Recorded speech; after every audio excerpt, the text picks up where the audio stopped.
ஏன் அவசரப்படுங்க? எந்த மீடியா நீங்க? யார் இருங்க, நான் பதில் சொல்றேங்க. ஏன் எந்த மீடியான்னு கேட்க கூடாதா? இருங்க, எந்த மீடியான்னு தெரிஞ்சுக்கிட்டு பதில் சொல்றதுல என்ன தப்பு? கேட்பேன் நானு. ஏங்க, நான் ஒரு குற்றம் சுமத்துறேன், இதை ஏஜென்சி விசாரிக்கணும்னு சொல்றேன். வேற என்ன சொல்லணும்னு எதிர்பார்க்குறீங்க? ஒரே வருடத்தில் 2000 என்ட்ரி ஒரு 2 சர்வே நம்பருக்கு எப்படி வந்தது? தமிழ்நாடு முழுக்க ஆட்களை செட் பண்ணி வங்கியில கடன் வாங்கி இவங்க மணி லாண்டரிங் பண்றாங்க. இதுக்கு காரணம் மு க ஸ்டாலின் தான் நான் சொல்றேன். இருங்க பப்ளிக் பேசுனா எனக்கு என்ன, பேசலன்னா எனக்கு என்ன? எனக்கு எது சரின்னு படுதோ நான் பேசுகிறேன். பப்ளிக் பேசட்டும், பேசாமல் போட்டோம். எனக்கு எது பிடிக்க இஷ்டமோ அதான் பேசுவேன். புரியுதா?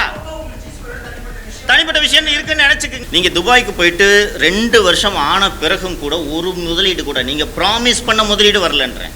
அப்போ எதுக்கு போனீங்கன்ற கேள்வி எழுது. திராவிட முன்னேற்ற கழகம் சட்டவிரோதமாக சம்பாதித்த பணத்தை, கருப்பு பணத்தை வெள்ளையாக்குவதற்காகத்தான் ஜி2 நிறுவனமே நடத்தப்படுகிறது. இந்த மணி லாண்டரிங்கை செய்யறது யாருன்னு பார்த்தீங்கன்னா முதல்வர் திரு மு க ஸ்டாலின்.